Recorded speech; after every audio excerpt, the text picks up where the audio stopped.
এয়া দেখিছে মানুহজনে বহুত বজাৰ কৰি আনিছে আজি আমাৰ ঘৰলৈ আলহী আহিছে আলহী হৈছে ধ্ৰুৱ দাদা মোৰ মানুহজনৰ লগৰ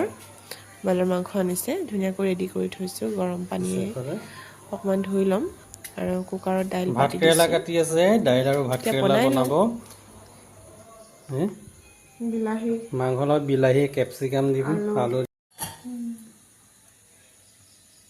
হয় নাই ধেৰ কাটিছো ইমান নিদিবি মানে ভাল পিঁয়াজ আলু কাটিম কাটি আছোঁ বৰ্তমান আৰু এইফালে নবৌৱে বিলাহী কাটি আছে আৰু এইফালে আমাৰ চব্জি লগাই থৈছোঁ বনাম আৰু ভিডিঅ' বনা আমাৰ চেফ পোৱালি আজি বনাব আৰু কি আজি বনাওক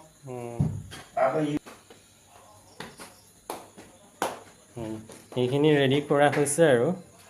ইয়াৰ এটাই কমি এতিয়া জলকীয়াটো কমি হৈছে